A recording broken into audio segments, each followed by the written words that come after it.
to gather once a year to celebrate our industry and our contributions to the state of Pennsylvania. And tonight especially is significant because we are going to honor several individuals connected to news journalism. And as a former news person, which is difficult for me because now, as a general manager, the sales department doesn't accept me because they don't trust me because I used to be a news guy. The news department certainly doesn't trust me because I'm nice to car dealers and people that advertise. So I'm basically a man without a country, and that's why I'm here. I have nowhere else to go. But it is our news, our public affairs, and public service programming that so richly adds to our entertainment programming and provides the localism that is the core of our mission statement. And tonight, we would first like to salute two of Central Pennsylvania's most respected professional newsmakers. One works in front of the camera. The other, for multiple decades, has helped decide what the news camera portrays. And the most appropriate people to salute these folks are their general managers. So first off, to salute and to present a Newsmaker Award to Chuck Rhodes is the Vice President and General Manager of WHTM Television in Harrisburg, my friend Joe Lewin. Joe?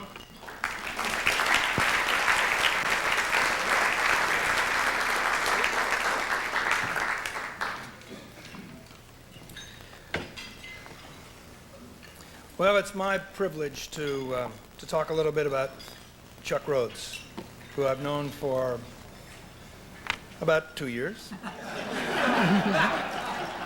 But it doesn't take long to get to know Chuck well. Chuck has spent his entire career at WHTM, and that's 28 years. Now, those of you who have spent your careers in this business, and I don't know how many of you here spent the entire time at one station, you know that this is not a normal situation.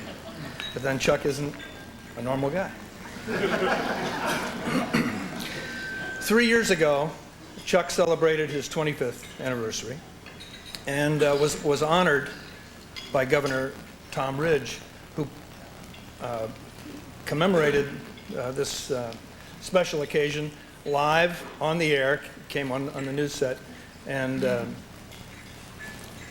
gave Chuck his commendation on his 25th anniversary. In a recent conversation I had with Congressman George Gekas, the congressman told me about his long relationship with Chuck and the important role he felt that Chuck that had played over the years as a source of reliable, careful, and cautious weather forecasts. He was serious about that. And one of the traits that has endeared Chuck to his viewers, I believe, is his understated and often self-deprecating sense of humor. I've heard him speak publicly many times, especially regarding this past winter and some of the forecasts that he and I guess several other forecasters in this part of the country made. You may recall that there was a forecast about a serious snowstorm, the mother of all snowstorms, the great nor'easter, which Chuck refers to, personally, he refers to it as the no-easter. Chuck refuses to take himself seriously, and his audience appreciates it. Beyond what he does on the air, and he does that very well, he has a better grasp of what it means to be a broadcaster, of the important and unique role broadcasters play in the communities they serve than almost anyone I have ever worked with. Now, I'm estimating that Chuck does 2 public appearances a week. That may be an average. It may be greater than that. So over 28 years, that's about 2,900 public appearances, and that's a real number. He's out there raising funds for charitable, church, civic organizations and events. He has raised, I'm sure, millions of dollars for the organizations that do important work in this market. He's also hosted telethons for the March of Dimes, United Cerebral Palsy, Leukemia, and Lymphoma Society and the Arthritis Foundation, and I'm sure other telethons that I don't know about, and maybe he's forgotten. But there's, to me, the most interesting and special ingredient is that Chuck enjoys himself all the time. He loves the entire process, the science of weather, the show business, the community service, talking to groups of kids, the seniors, all of it. Chuck is proud to be a Pennsylvania native, a U.S. Navy veteran. He's proud to have attended Shippensburg University and to be a Penn State graduate. He's proud of his wife Carol and his daughters Paula and Kristen. All of us who work with him every day are proud to call him our friend. Chuck Rhodes, in my view, is a worthy recipient of the Pennsylvania Broadcasters Newsmaker Award.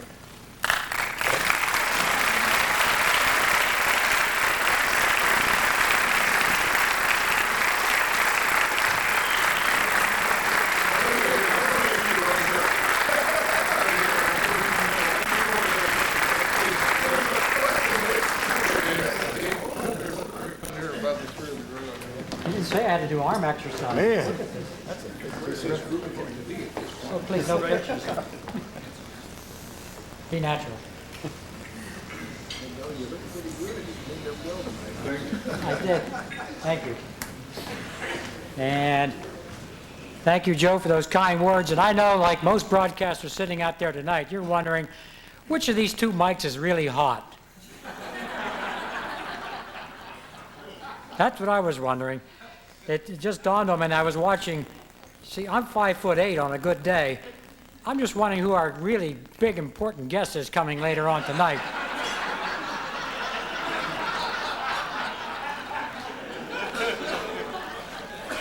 Isn't he had the NBA connection the other night? Oh my goodness, I don't know what this is connected. Watch this. Testing. That's it. Don't you like that? Girls, did you ever dream you'd see this?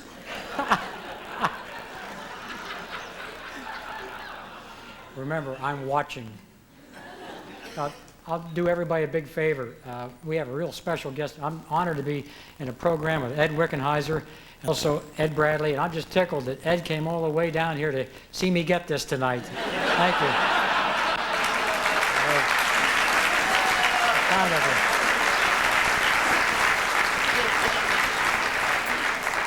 That's the kind of guy he is. And I will not tie you up here this evening. I would love to, because this is a fun group. It's nice to be somebody say attaboy, and it comes from the folks who do what we do for a living. This is kind of nice. Sometimes we've all done this where you speak to Rotarians, and about the third word into your presentation, somebody does one of these. Because they're going to meet a client in 1 hour, and they have halfway out the door. But it's just nice to be here, and I'm just delighted my family could be with me tonight. I want to thank Joe for letting me have a night off in sweeps. And also Greg.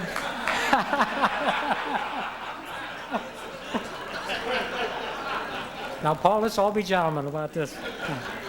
And Greg Zorb for letting me get out the door here this evening. I appreciate that very much. I get a chance to go out and raise some money. Joe mentioned that, but we've all done that. I happen to be in a situation, as we all are, we live in a spotlight. So if we can take that spotlight and help some people by sharing that spotlight, that's not only a privilege, that's a duty. And you must get out and put back in the community. I'm just tickled to do that. It's wonderful. As I said, we have a great speaker here tonight. You don't want to hear me. You don't bring a sandwich to a banquet. So that's, my mom taught me that years ago. So this sandwich would like to say thank you.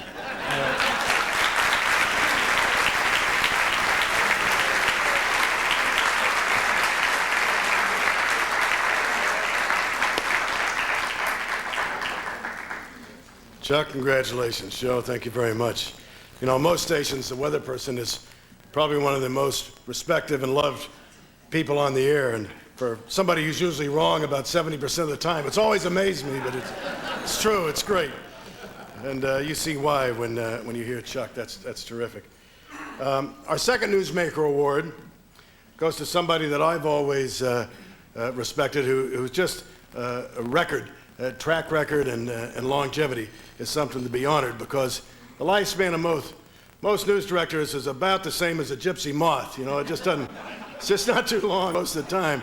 But this guy has had a terrific track record at WGAL in Lancaster. So to present that award is another friend of mine, Mr. Paul Quinn. Paul?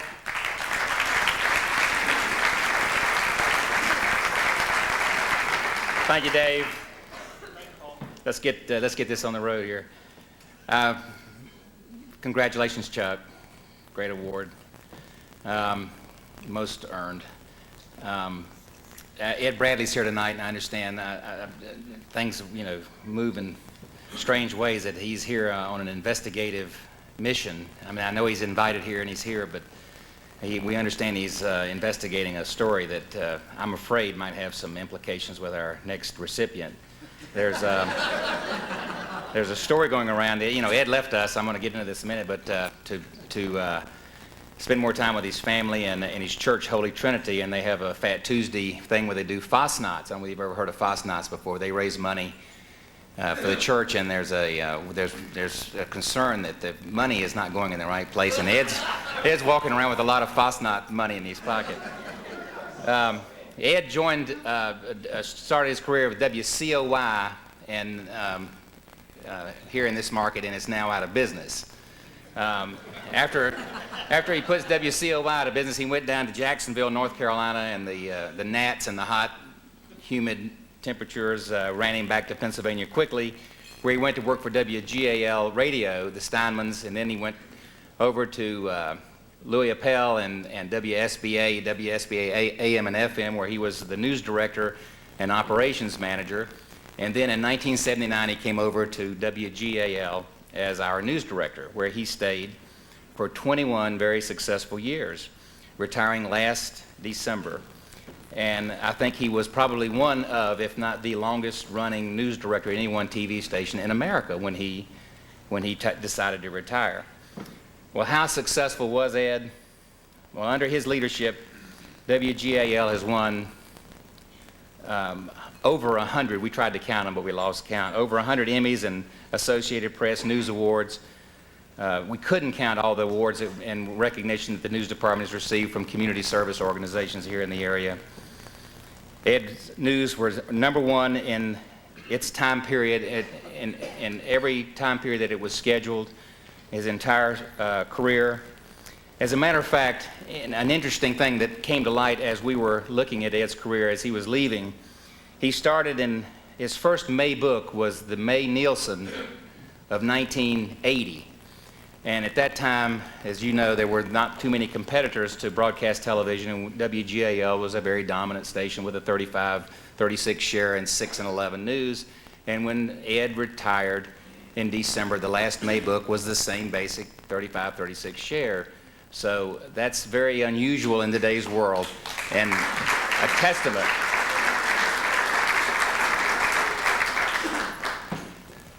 I brought the books in case anybody wants to check them. During his tenure with us, Ed developed a national reputation as an outstanding news manager. He's extremely dedicated, very hardworking, and he mentored innumerable young news professionals who went on to very successful careers in the broadcasting business. Their names would be too many to list here. All with whom Ed has worked agree that he is fair and compassionate, yet demanding of his troops. He wants everyone associated with him to give their best, and everybody appreciates that. Former employees often tell us that they didn't know how good they had it in Ed Wickenheiser's newsroom until they left and then looked back on the experience. As a matter of fact, Ed was telling me just today that he heard today from a former anchor who called him to sort of touch base and want to use that as a reference somewhere down the line. Ed was always active in our industry and trade associations. He worked to protect the freedom of the press as a member of the board of the Pennsylvania First Amendment Coalition Committee, served as president of the Pennsylvania Associated Press Broadcasters Association, and was a board member there for 25 years. He also was on the board of the RTNDA and served on the board of the Philadelphia chapter of the National Academy of Television Arts and Sciences. In addition to his industry involvement, Ed has served his country as a 40-plus year veteran of the United States Marine Corps. That service has earned him many ribbons, awards, and commendations, including 3 tours of active duty, the last of which was in 1991 for Operation Desert Storm. It gives me great pleasure to present Ed Wickenheiser, the PAB's 2001 Newsmaker Award. He certainly has contributed greatly to improving the quality of Pennsylvania's broadcast journalism and is most deserving of this recognition. Ed?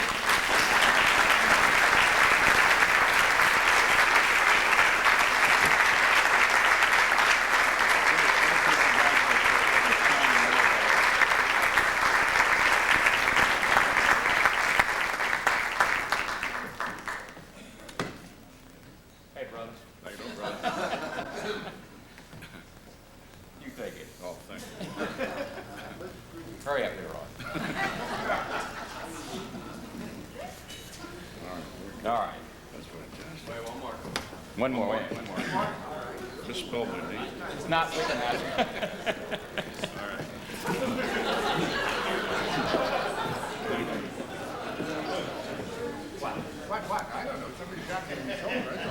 Is this the one, Chuck? Good, thank you. Gosh, I had my back to that. They could probably kill that now. I had a few notes here, if you'll permit me, please. Dearly beloved, oh, that's the wrong. That was last night, I'm sorry. We have an outstanding speaker, a gentleman who I've admired for many years, watching 60 Minutes. Probably, well, not probably, it is without a doubt my favorite program of all time. And I remember Ed back in the days when he worked at WCAU. He doesn't remember, but on the radio side, I used to be a stringer for CAU radio when Gary Shepard was working down there, and I think Ed was there at the time prior to going to the network. But I look around the room and at the reception early this evening, so many fine individuals that I've had the opportunity to work with, touch in some way, fashion, or form, whether it's been on a program or a panel, different organizations that we belong to, competitors alike, guys like Greg Zorb and Jerry Trentley, and of course, a lot of my colleagues from WGAL. The 21 years there was a great run. And of course, our friends from the Hearst Argyle Television Corporation. Fred Young, who is the Vice President of News, is here tonight, has been a longtime proponent and supporter of Pennsylvania Broadcasters Association. Deeply honored also to have with us our Lieutenant Governor. He and I, a couple of months ago, I guess it was, or perhaps a year or two ago, did a PBS special on 3 Mile Island, and we had some very lively conversation. I shudder to think the 2 senators sitting in between Ed Bradley. Can you imagine the next expo that's going to come on 60 Minutes? I'm certainly, he's probably wired. I don't know if you realize that, Senator Jubileer, but just give us a call and let us know when that's ready to run. But seriously, in the 7 months now that I've been smelling the roses, my one wish to all of you is that you could live long enough, like I have the opportunity and career that's been afforded me down through the years to stand back, smell the roses, and join the grandchildren. There is one person that I like to pay tribute to, those unsung heroes. You know, all of us who have been in this business, you know the odd hours, the missed meals, the nights or the mornings, early mornings you get in to capture the school closings and so forth. It's a very demanding business, but my wife, God love her, Sue, of nearly 40 years, has put up with this, and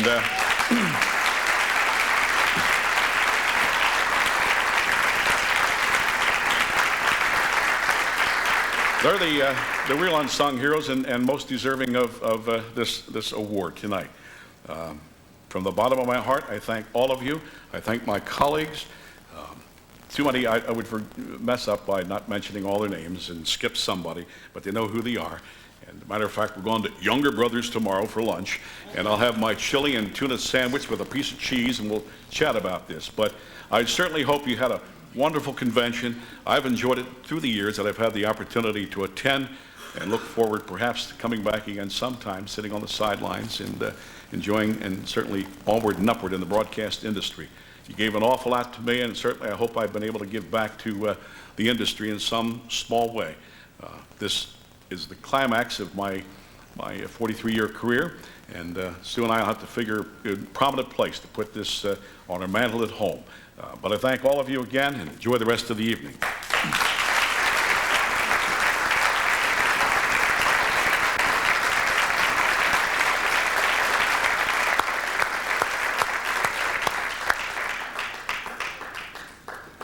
Thank you, Ed. You neglected to take credit for your hardest job, which is carrying Quinn on your back for all these years. You did a terrific job.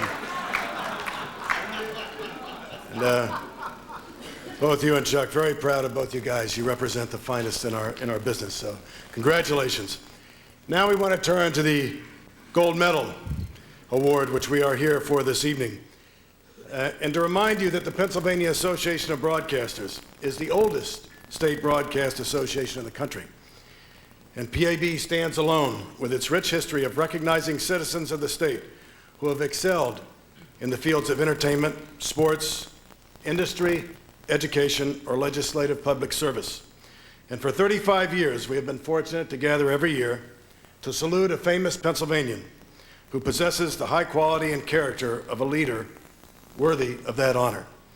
Tonight, we are going to proudly add the name of Ed Bradley to that illustrious list. Ed, we want to show you some of the people that you will be joining. And it is certainly a varied and eclectic group. I think you will agree. And if we can start the slides, Rich, we will show each winner. First, Ed Wynn.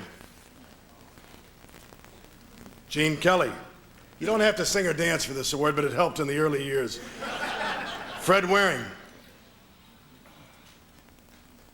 William Scranton. Mr. Penn State, Joe Paterno. Johnny Unitas. Hugh Scott. Virginia H. Nauer. Shirley Jones. Governor Milton J. Shapp. Jack Palance. I told you it was a varied group, man. Gene Stapleton. Arthur J. Rooney. Roy Campanella.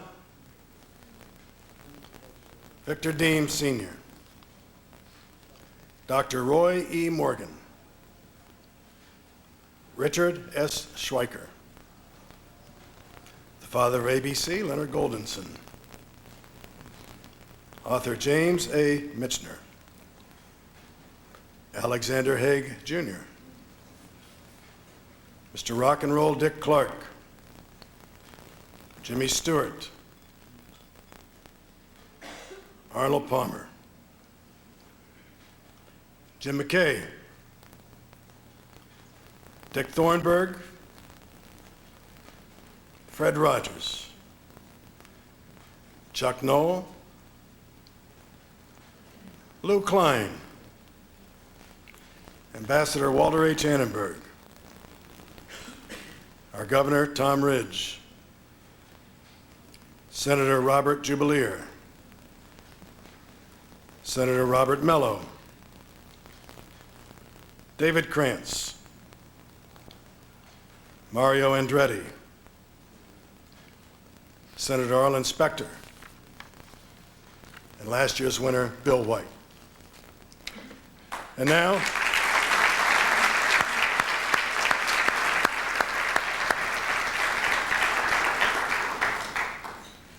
to begin a new century, in the year 2001, we prepare to welcome Mr. Ed Bradley. And to begin our salute, I want you to welcome Pennsylvania's Lieutenant Governor, Mr. Mark Schweiker. Mark.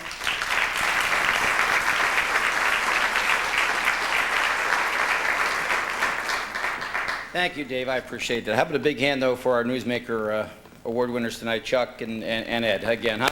Ed?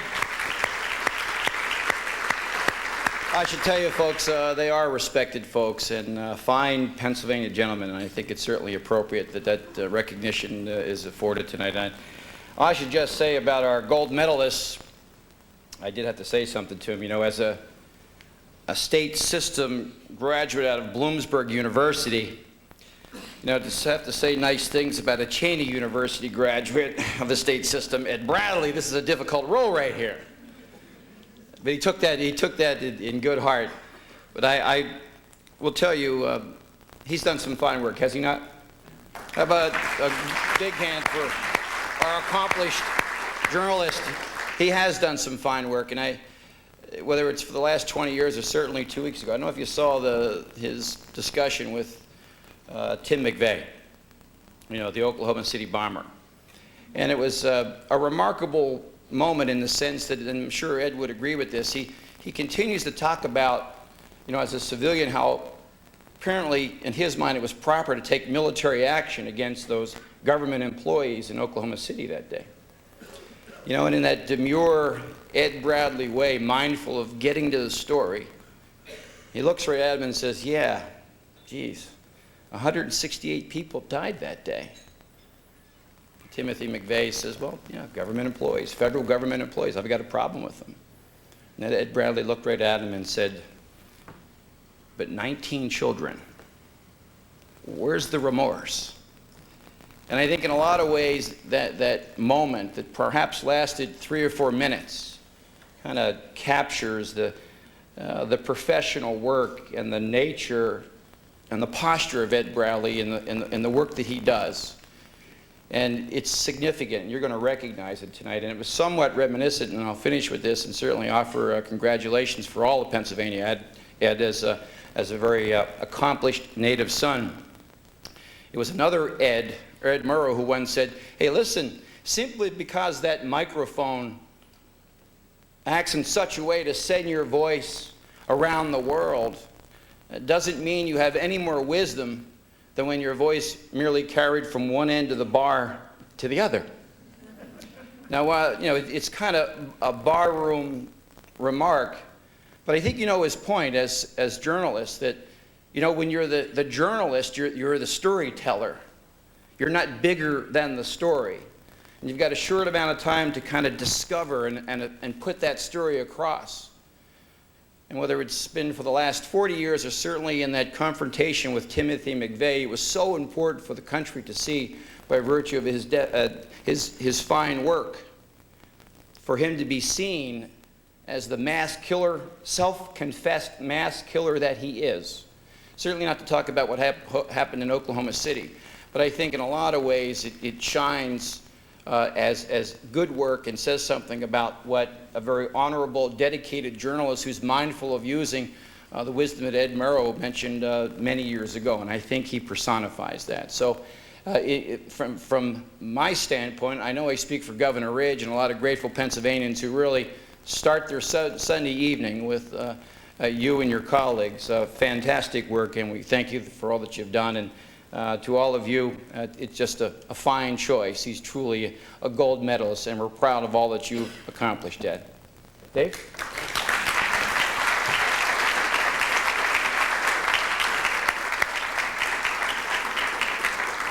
Thank you, Mark, and thank you for serving the Commonwealth so honorably the last number of years. Thank you. And now it's an honor for me to introduce the President Pro Tem of the Pennsylvania Senate, a former gold medal winner. Also has a son who's off to a terrific start in the communications field in Philadelphia.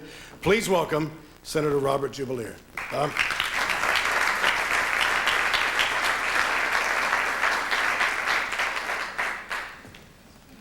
Thank you, Dave. Thank you very much. Ladies and gentlemen, it's a privilege and an honor for me to be with you tonight once again to celebrate this remarkable dinner, and for Bob Mello and I to see our faces up there with the distinguished group that you have honored is truly very humbling.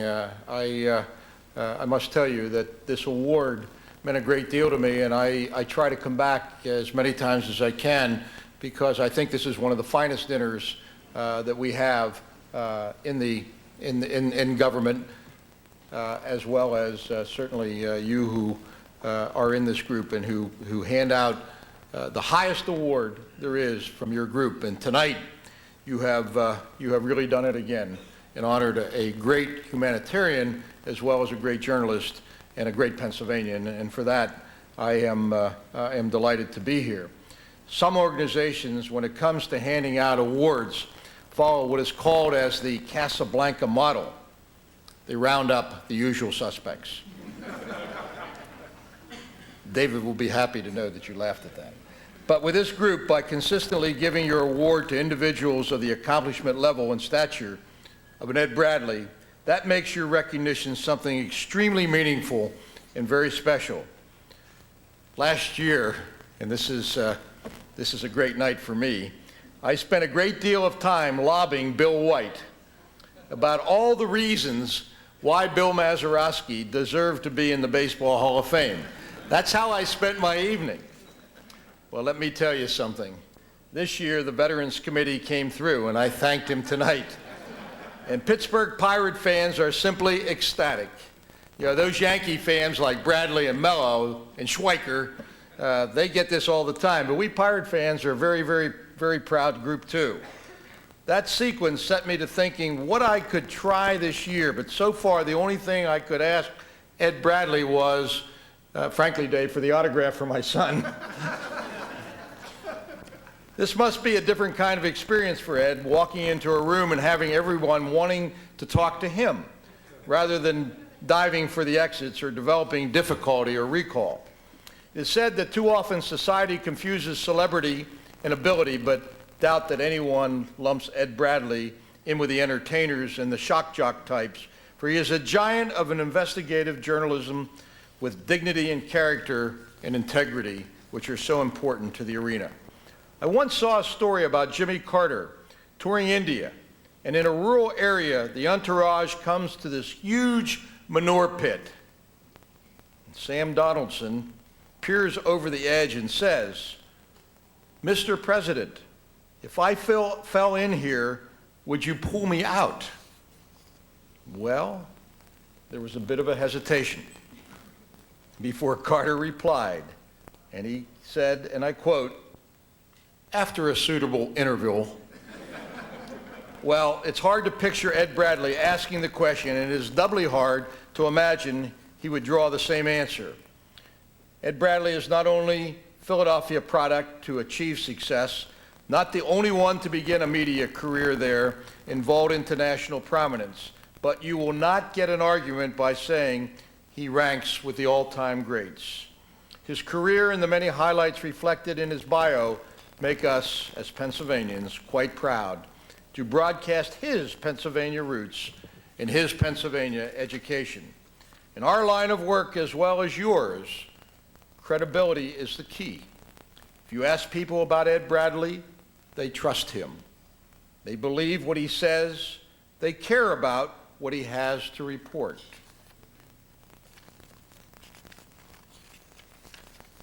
As technology expands and as telecommunications evolves, commentators are all too ready to read last rites over the traditional media.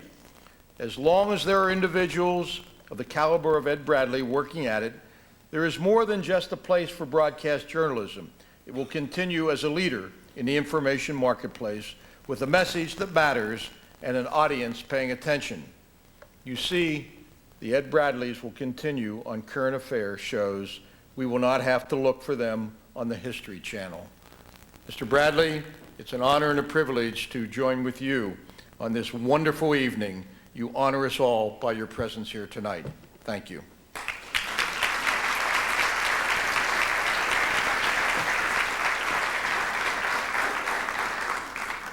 Thank you, Bob. That's terrific.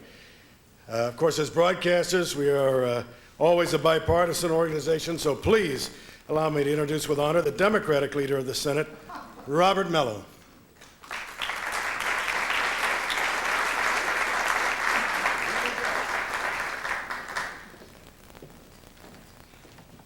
Thank you very much, Dave.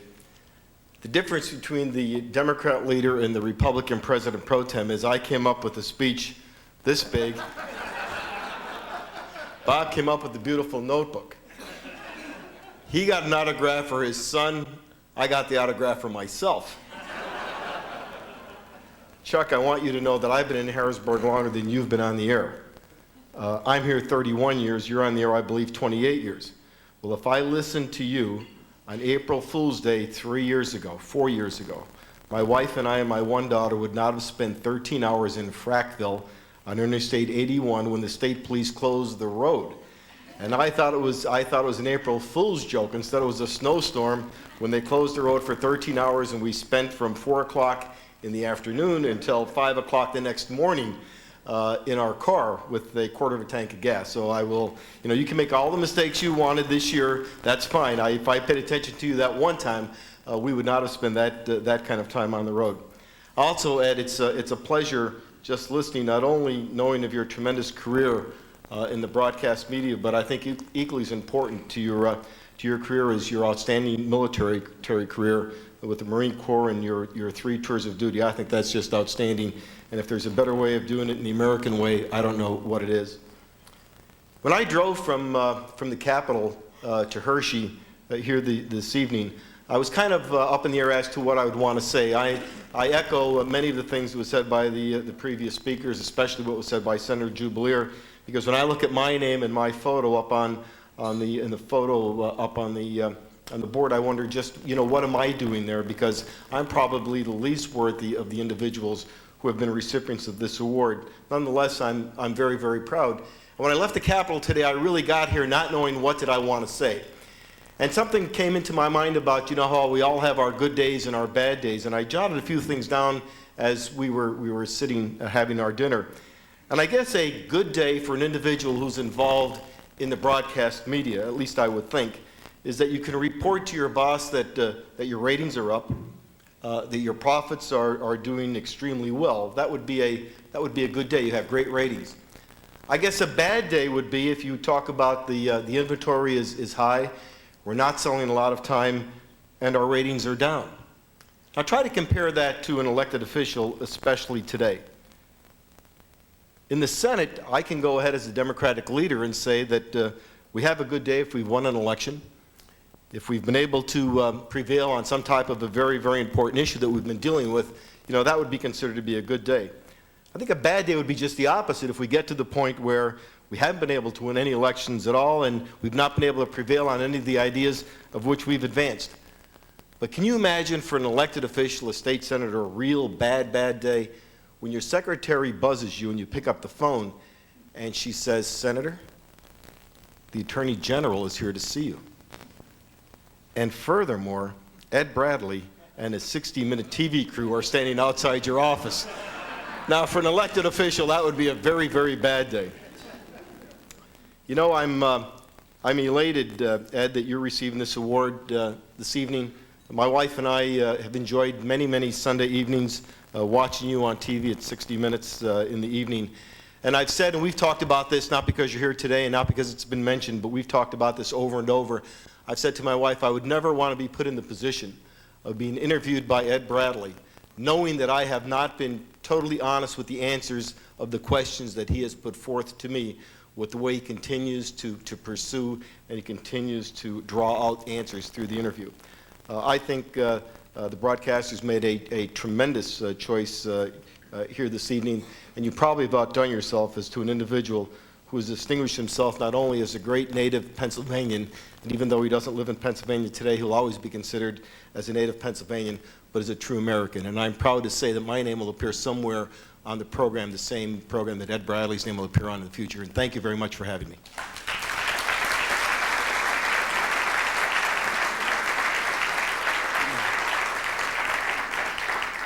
Thank you, Senator Mello. For you and for all the politicians in the room, I hope tonight is the only night you have to look Ed Bradley in the eye. That would be... I could not introduce our next speaker without first welcoming a dear friend of the PAB, Bill White's #1 fan, Miss Nancy McKee. Nancy?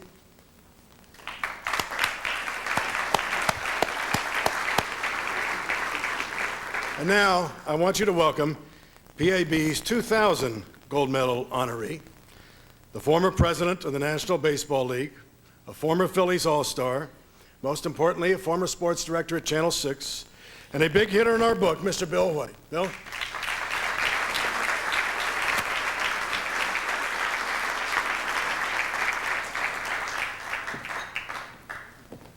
Thank you, Dave, and thank you very much. Last year was a great night for me, and I'm sure that when this night is over, Ed Bradley will say the same thing when he comes back next year. I listened to Senator Jubelier last year quite a bit because he was lobbying for probably one of the greatest defensive second basemen in baseball, Bill Mazeroski. Unfortunately, prior to Maz being elected, we have 15 members on the Hall of Fame committee. Unfortunately, Ted Williams, as you may have read, is home in San Diego. He's not in good shape. He didn't attend, so we had 14. And you must get 3/4 of the vote in order to be elected. Jubelier must have talked not only to me, but another 10 or 11 people. And fortunately for Mazeroski and for you Pirate fans, Bill was elected last year as a member of the Veterans Committee of the Hall of Fame. So congratulations, sir. And Senator Mello, don't worry, there are a lot of Yankees in there if you're a Yankee fan. I met Ed Bradley either 1991 or 92, so I've seen a different side of him, although he is a Philadelphian. And we had never met there, although he worked there for WDAS. But we were doing a banquet or luncheon in New York for some underprivileged kids. And I was in awe because of Ed's speech to these kids. New York kids are tough. But while he spoke, they didn't say much. They listened to him. And when you talk to kids who have had problems, sometimes you wonder, are you getting to them? And normally there's a murmur in the back or whatever, but these kids were quiet and they listened to everything he said. So he did a great job. And hopefully out of that group, we'll get some broadcasters or at least some successful young people. I always, after working with the Yankees for 18 years and playing 14 years and administrating and almost having a nervous breakdown for 5 years, I'm always glad to be invited anywhere. You know? And so to not only be invited last year, but to be honored was quite a thrill for me. And I appreciate that. And I appreciate coming back and seeing all the people that I met last year. Of course, Bill Bovey, is he here? He was here. There he is. We had spent a lot of time on the air last year, and I want to say that you did a great job. And congratulations to the winners tonight. And I would also have to bring a little Yankee baseball in, because Ed Bradley is sort of like, on 60 Minutes, is sort of like a Lou Gehrig and a Babe Ruth and a Roger Maris and a Mickey Mantle, and today maybe a Derek Jeter and a Williams, who really make the Yankees play well, and they will play well. They're sort of playing around now, but they will play well. You can be assured of that. So I always consider Ed the backbone of that CBS 60 Minutes. And it's my privilege to attend the dinner here, Ed, where you are being honored, and I'm sure that you will remember your night here. So congratulations, sir.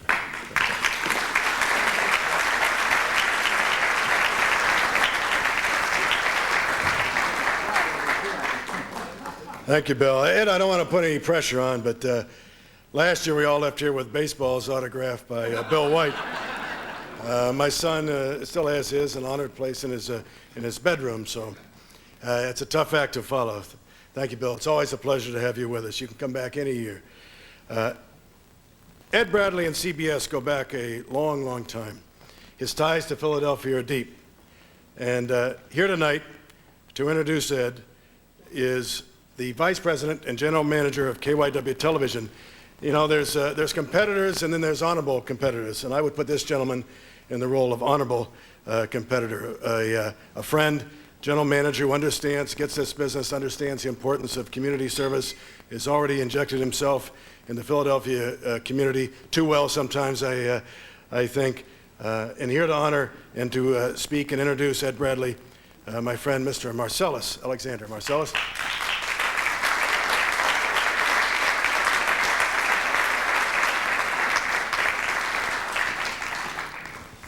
Thank you, Dave, and good evening.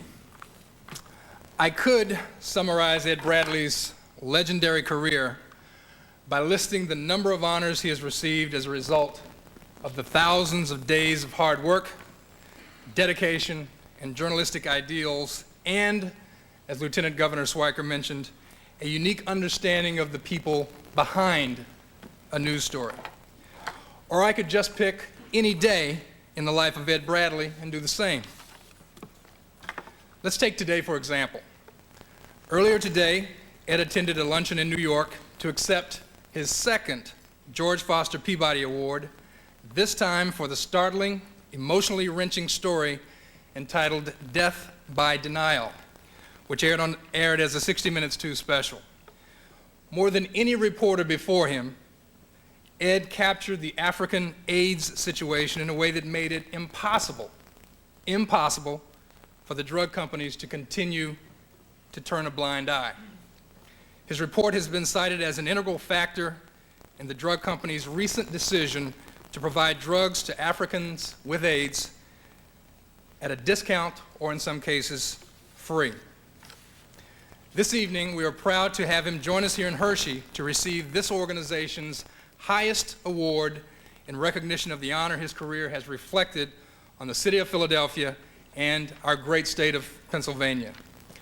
Later tonight, Ed will leave Hershey for Pittsburgh for the next story in a sterling career.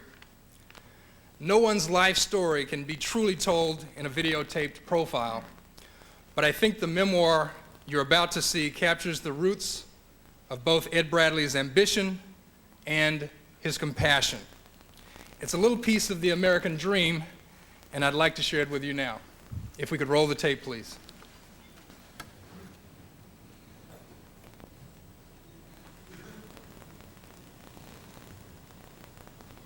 This was probably the best basketball game in Philadelphia. Ed Bradley grew up in West Philadelphia and took us back to his old neighborhood. No matter where I go, and I haven't lived here for years, this is still my home. This is a place where I was born, the place where I was raised, the place that shaped me, and the community that gave me my values. When you come back here, what's your first feeling? My house changed. I mean, I look at homes in this block. I lived in the 4th floor walk-up, and we would aspire to live in a single-family home like this. Today, to have a house like this in Philadelphia, in this neighborhood, it's not the same thing. I mean, the neighborhood has really changed, because I think that many people, black and white, have left, have moved to other neighborhoods, and I think that that has affected the city. His mother sent him to a boarding school for poor kids, but Ed came back to West Philly after graduating from nearby Cheney University in 1964 and taught in neighborhood elementary schools. 105.3. At night, he DJ'd at a local jazz station. After school, I would just go to the radio station. But I worked there for a year before I was paid. So I wasn't making any money. But, you know, no one else on my block was on the radio. Yeah. So that was special. That was fun. I mean, the high point of my day was when I would say, good evening, and welcome to the sound of modern music. I'm your host, Little Jazzmo, Ed Bradley. That same year, he found himself in the middle of his first news story. It was the heart of the civil rights era, and there were riots in North Philadelphia. I was doing live reports from the scene of the riots, which I'd never done before. I mean, I had never gone out and covered an event. It was the beginning of my work as a reporter. At CBS News, he reported from his hometown for a documentary called Blacks in America in 1979. He profiled a couple of community activists called the Street Brothers, who were fighting for fair housing. Well, it's hot in your city. Today, John Street Street is the city's second black mayor. He is still trying to improve housing in the nation's fifth largest city. You know, we're changing it. This is just as a part of what we think the new Philadelphia urban community is going to look like. Both men know change is slow to come in a city this size, but it is clear they would like to see their old neighborhoods revived again. And while Ed has gone on to cover the world, even in faraway places like Afghanistan, he still remembers where he came from. You know, I have a picture of me standing in the Khyber Pass. And I know exactly what I was thinking when someone took that picture. I was thinking that Alexander the Great probably stood here. And my nickname as a kid, my family always called me Butch. And I said, think of that. Little Butch Bradley from West Philly in the Khyber Pass, standing where Alexander the Great stood. Can't get any better than that.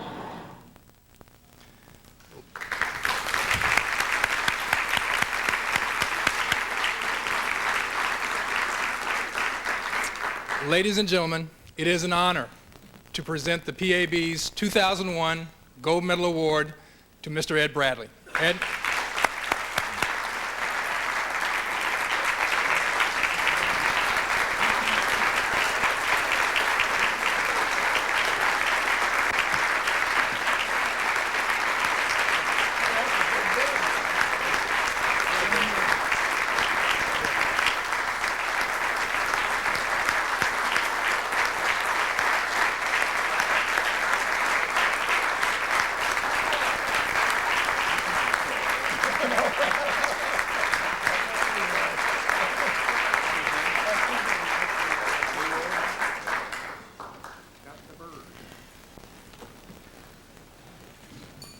You don't do this for a living, right? No, I don't.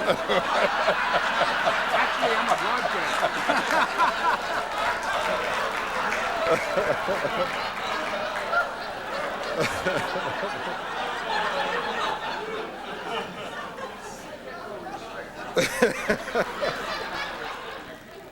broadcaster. Dave, let me say, first of all, you won't get any autographed baseballs tonight, but that clock that you talked about being 5 minutes after midnight is actually the 60-minute stopwatch.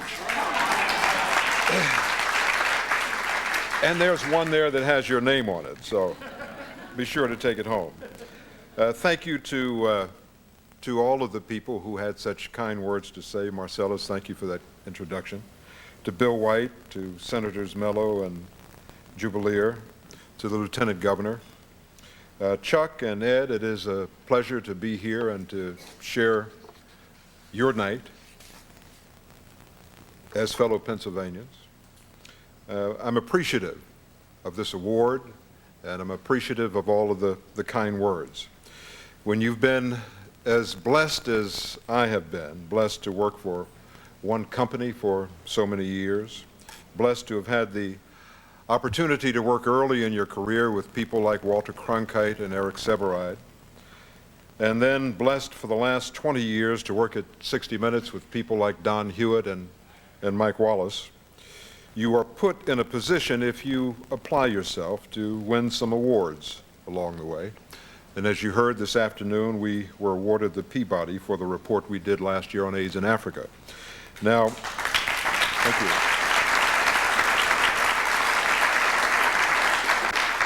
As awards go, you all know that it's kind of hard to beat a Peabody. But this award tonight is very special to me because of where it comes from and because of where I come from. You know that Philadelphia is my home. As I said in that tape, it's where I was born and where I was raised. But it's a lot more than that. It truly is the anvil on which I was forged, the place where my values were shaped, my habits formed, and my work ethic instilled. I can remember the first time I really became aware of listening to the radio and hearing Georgie Woods play that wonderful music on WDAS. I can remember the first television set that I saw. I went to a boarding school that she said was for poor children. They used the term underprivileged. But we were poor. Always your views. You had class values, but you didn't have middle class money, so there was it. But the schools early and they wouldn't let us watch things on television, but I do remember that every night they would jump us and that was all right with me.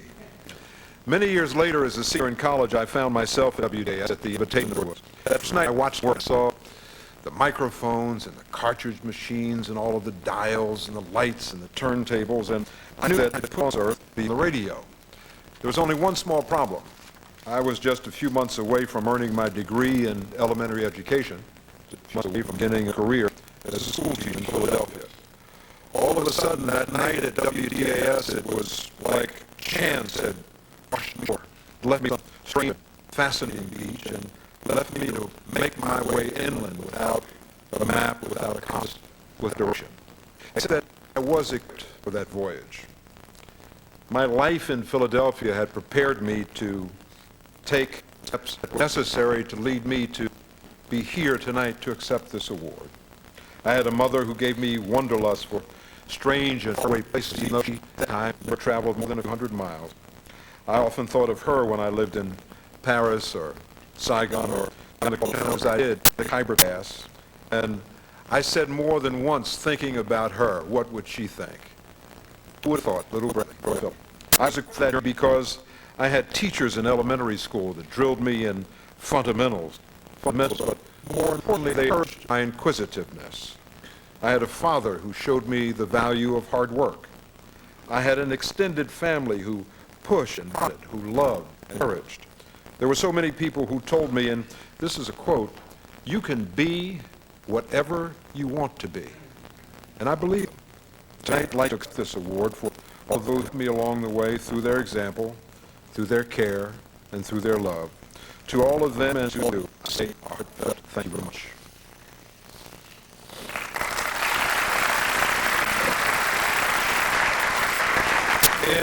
In accepting, I was asked to speak for a few minutes, and I noticed a number of people looking at their watches.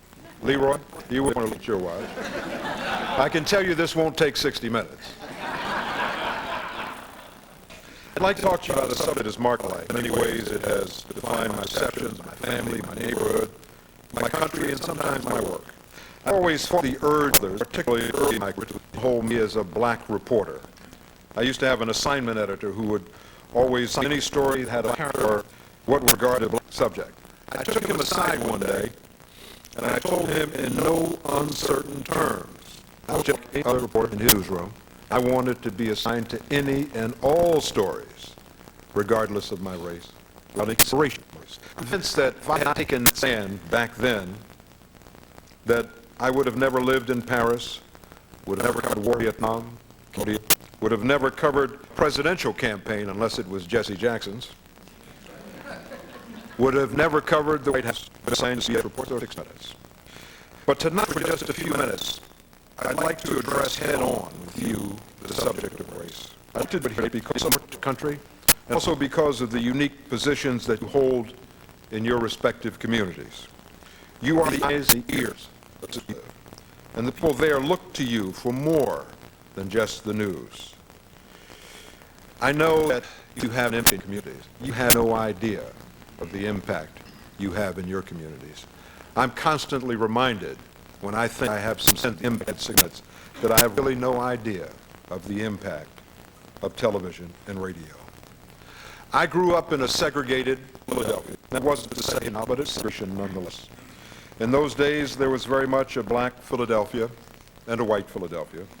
And while that's changed anyways, I'm constantly reminded of how far apart we still are when it comes to race in this country, to job opportunities, education, attitudes, and injustice.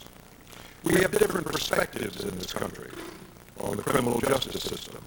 And often those perspectives are based on identity. Under slavery, the justice system legally gave black people no rights.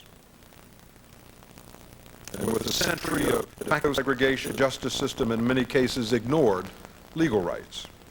For black people, there is a road to justice that includes the Scottsboro, Emmett Till, Rodney King, and the expectation of sadistic violence, legal subterfuge, and government betrayal. Just look at the treatment of Abner in New York. He had a plunger shoved up his rear end, then into his mouth, breaking his teeth. And who did it? The police, who were sworn to protect and to serve, to uphold the law. Look at the shooting deaths in New York of Amadou Diallo and Patrick Bergin by police. That which later will be a night curfew. Imagine that, an American city in this century, curfew. I lived on curfew in Vietnam. Some would say that there have been elements of war in Cincinnati. It is a city where African men killed last years, just in the last 6 months. Some, but not most, had deadly weapons. 17 men shot, and said all of them were black. Why is the Justice Department currently investigating 13 cities in this country because of patterns of behavior by police and citizens of color? The fact is, for most whites in this country, there is an expectation that the police is there for you. It's your right as a citizen to expect that. It is a simple fact that for most black people, the opposite is true. I started a few years old of black farmers. You know, the average farmer depends on government loans to get through from year to year. I'm talking about big co-ops, I'm talking about the farmers. In our reporting, we found out that those loans just weren't available to black farmers. When the farmers had complaints with manufacturer, those complaints went unanswered because the Civil Rights Division, which is supposed to be the enforcement arm of the Department of Agriculture, had been dismissed and the budget cut. So those complaints came into the department, were piled up in an office where no one, and no one ever did. And what did the government do? The government eventually went to court to try to dismiss it. Much time passed. It is this. We don't see each other with children. We don't share fears. We feel sorry. We have on risk. And then we understand that the future of the nation is in our hands as individuals. We have to do it, each and every one of us. I was reminded the other day of how much our society has changed. When the mayor of York was arrested for a murder that took place 30 years ago, it was an example of a fundamental change in our society. New prosecutors examining old evidence and old rumors, just as in the case of the Birmingham bombing. Now, I'm not here tonight to pass judgment on the mayor. The criminal justice system will do that. If there is a trial, a jury will judge his guilt or innocence. But while there is truth to the adage that justice delayed is justice denied, when it comes to race, justice delayed is better than what justice used to be, because for blacks and other minorities, there often was no justice. And you, in television and radio, have helped to bring about that change. Look at how our profession has changed. My first job outside of Philadelphia was at WCBS Radio in New York. The year was 1967. Of all the employees at the station, there were 3 minorities. Gus St. Cyr swept the floor. Willie Thrash was the only technician, and I was the only reporter.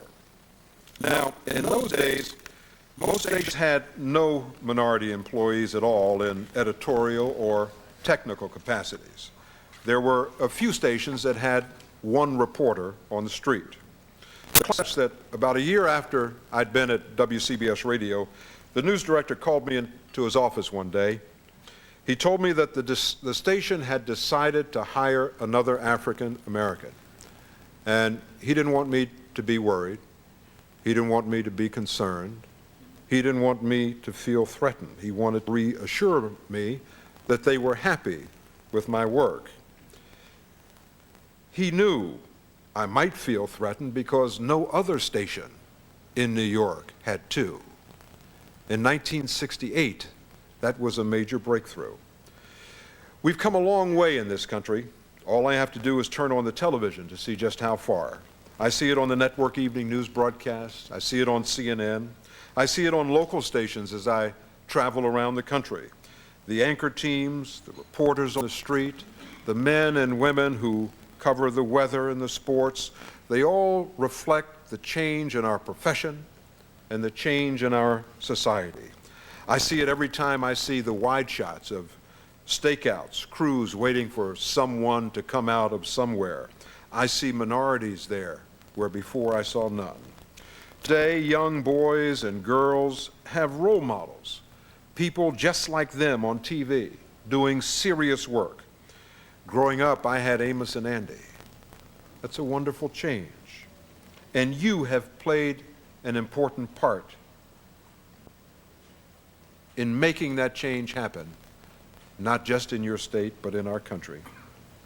You've hired minorities, and you covered the stories that in the past you might not have covered.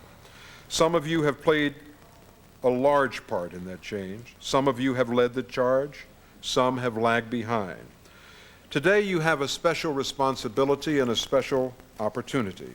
You are the face, the eyes, and the ears of your communities. You have an opportunity to make a difference in your newsrooms.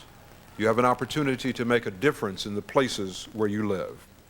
We've come far in this country, but we have so far to go. In just 200 years, we have overcome much.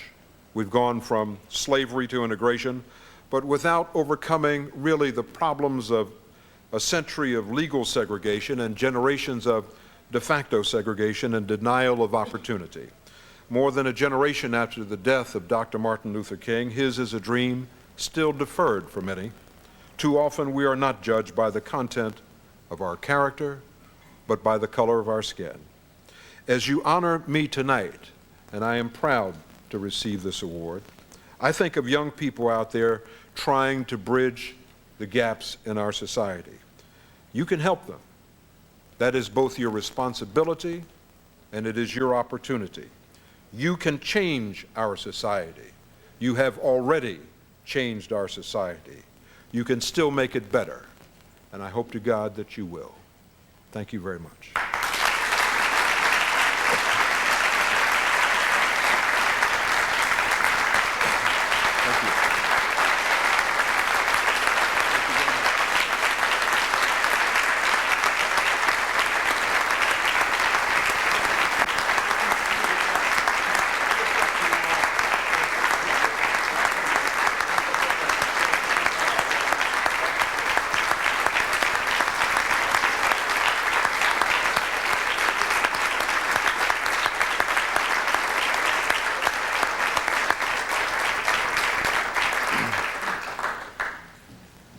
Thank you, Ed. We should have expected nothing less, not only for you to take the time and trouble out of your busy schedule to come down here and accept our award, but to take the time and trouble to challenge us, to be better broadcasters, better human beings. Thank you.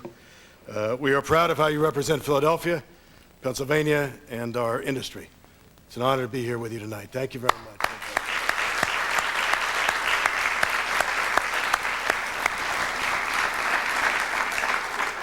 And thank you, Marcellus, for helping us bring Mr. Bradley here this evening. Thank you. Bill White, thank you for coming. Senators Mello and Jubileer, thank you very much. Lieutenant Governor Schweiker, we appreciate everybody who's here tonight, and we want to thank again our sponsor, BMI, and Scott Andrews. And I also want to recognize our association leader, Rich Wyckoff. You've done it. You've outdone yourself again. Thank you.